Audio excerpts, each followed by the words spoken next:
les canaux du Nord et du Pas-de-Calais. Un livre présenté par Anne Martel aujourd'hui. Bonjour Anne. Bonjour à tous. Il y en a de l'ambiance sur ce plateau. Hein. Oui. Ce matin, ça y va. C'est Voilà. tonique, on voit qu'on a fait du Mais sport exactement, avant. c'est le sport qui... Voilà, on est content de parler de ce livre, en tout cas, parce que effectivement, le Nord-Pas-de-Calais et la Picardie, ce sont vraiment deux terres de navigation, fluviale notamment. Oui. Et qui dit bateau dit aussi promenade et endroit assez sympa finalement à visiter. Exactement, les canaux, c'est emblématique du Nord-Pas-de-Calais-Picardie.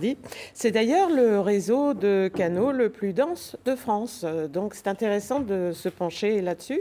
C'est un réseau qui a été au départ un enjeu stratégique important, puisque des gens comme Charles Quint ou Louis XIV s'y sont considérablement intéressés.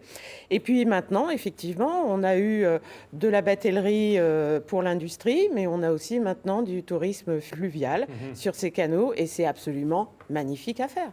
Un livre de Geoffroy Defresne et de Samuel Dott. C'est vraiment pour commencer, les canaux, ça avait un rôle utile pour relier les grandes villes entre elles. Hein.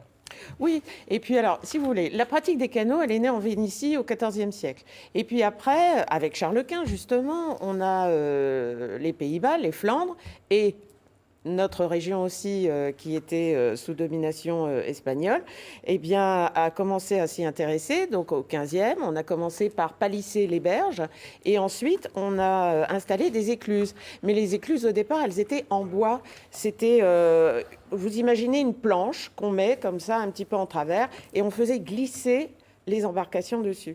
Et les écluses en sas sont nées à partir de la fin du XVIe.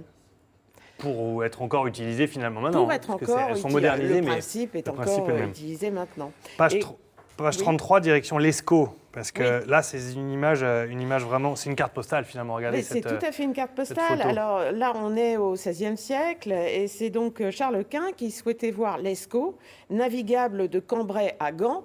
Pourquoi ? Parce que c'était ses possessions. Charles Quint, il encerclait complètement le petit royaume de France de l'époque. Et il faudra attendre le XVIIIe et l'industrie du charbon pour que cette liaison navigable de Cambrai à Gand existe. Uh-huh. C'est vraiment un livre, encore une fois, un guide, on va dire, avec à la fois des photos.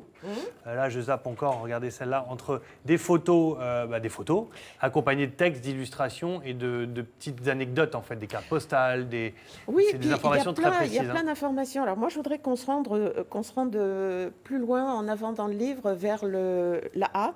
Donc c'est page 95. Ah, page 95. Voilà. La A, il y a l'ascenseur à bateau des Fontinettes, non ? Exactement. Et là, c'est d'un des plus petits fleuves côtiers et qui délimite la frontière entre le Nord et le Pas-de-Calais. Et puis vous avez sur cette photo la réserve naturelle du Platier-d'Oie. Et c'est vraiment pour ceux qui aiment l'eau, pour ceux qui aiment l'ornithologie, c'est un bonheur. C'est ça et le Marcanterre, c'est vraiment un ravissement à visiter. Effectivement, on a l'ascenseur dont vous parliez, il est là, des Fontinettes. Et ça, c'est absolument extraordinaire à visiter. Je ne sais pas si vous l'avez déjà visité. Si, on a tourné une émission là-bas. C'était un système où il y avait les deux péniches qui se croisaient, c'est quand même énorme, et c'est maintenant classé au patrimoine mondial industriel de l'UNESCO. Et quand on voit l'immensité d'une seule et même barge, on avait fait le calcul, il faut exactement 30 cm d'eau sur toute la longueur de la barge pour faire basculer en fait l'ascenseur. C'est un ascenseur mécanique en fonction des volumes d'eau, du poids de l'eau. Ah ouais. Alors, en parlant des barges, alors c'était souvent des écluses qu'on appelle des péniches, qu'on appelle le gabarit Fraissinet. Oui. Alors c'est un gabarit bien particulier parce que c'est 38,5 mètres de long, c'est 5 mètres de large et c'est divisé en 3 secteurs. Ça c'est pour l'habitation du batelier. Le premier secteur... J'en cherche une, pour le le premier secteur, c'est le logement du second ou du pilote. C'est à l'avant.